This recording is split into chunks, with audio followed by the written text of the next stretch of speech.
d'ID. Mais ici, je crois bien qu'on peut changer.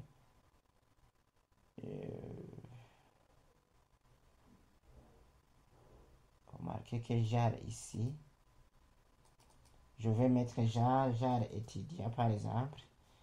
Et je vais voir si ça va changer. Je clique ici, entrée. Oui, genre étudiant.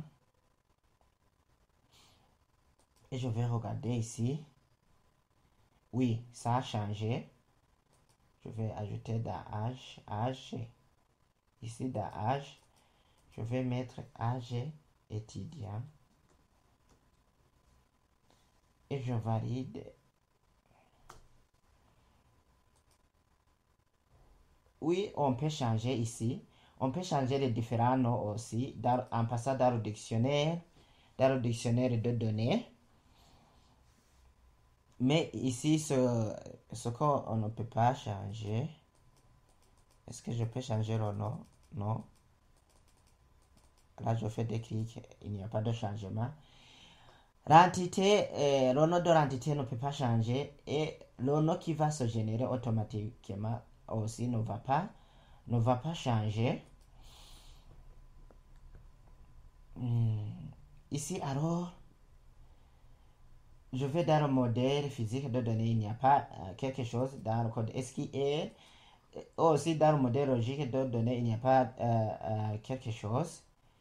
Donc, pour qu'il y ait quelque chose ici, je vais cliquer ici sur la génération du modèle physique de données, le modèle logique de données et le script SQL. Et voilà, le dictionnaire de données a bien été correctement généré automatiquement. Et si je regarde dans le modèle physique de données, nous voyons le modèle physique correspondant. Et remarquez que ce n'est pas toujours défini qu'il y aura toujours des relations. Donc ici, remarquez que les flèches que vous voyez ici ne seront pas toujours reliées aux différents ici dans le modèle physique. Ça, on appelle ça les tables. Ce sont des tables.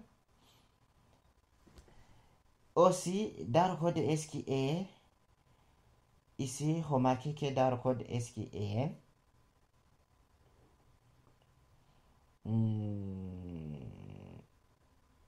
remarquez que ici, dans le code SQL, là où on n'a pas, là où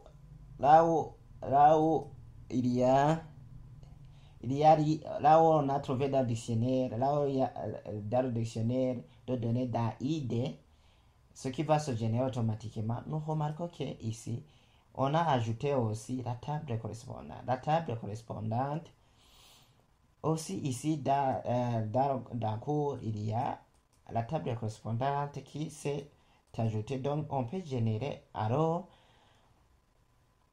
le code SQL directement. Aussi, nous avons aussi le modèle logique de données qui s'est généré automatiquement.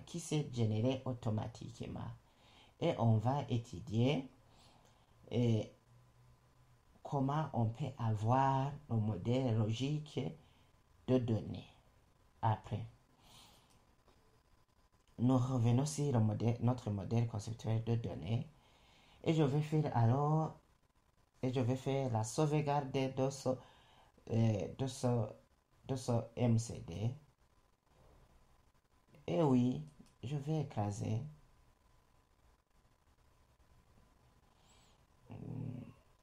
Aussi, vous pouvez sauvegarder le MCD si vous voulez mettre dans le document Word. Si vous voulez mettre une photo de votre document, vous pouvez cliquer ici sauvegarder le graphique dans un fichier PNG.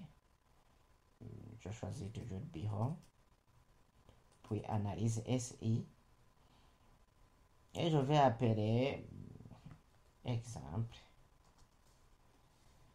Je vais appeler exemple MCD. Je vais appeler exemple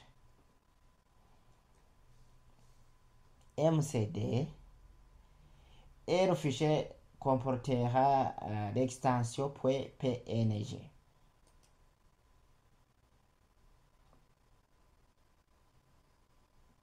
Là, je viens de sauvegarder ici dans Bureau, Analyse SI.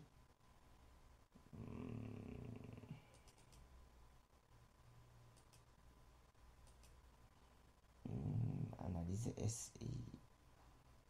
Je vais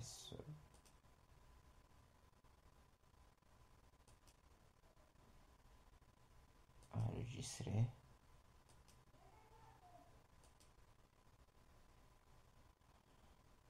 C'est bon.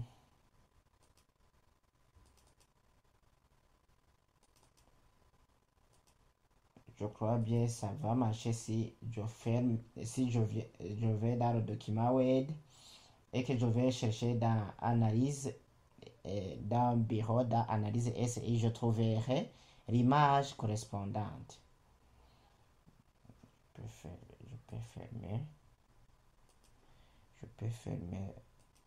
Je vais vérifier. Oui, sauvegarder. Oui.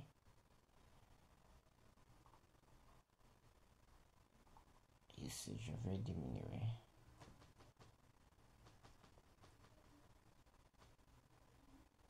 Voilà.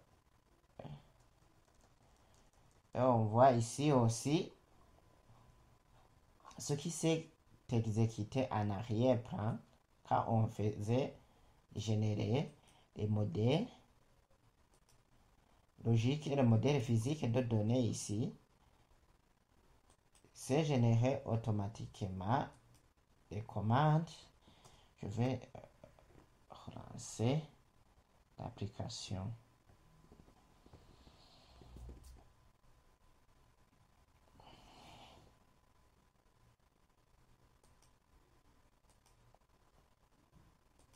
C'est un MCD.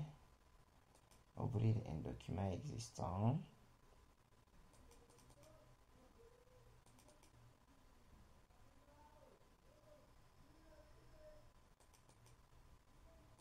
Je crois que c'est celui-ci.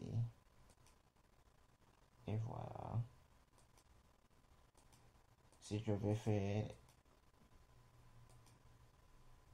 vérification correcte, donc je vérifie toujours et je génère le modèle.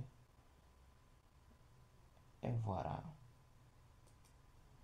Je viens de générer automatiquement. Merci, c'était un peu long.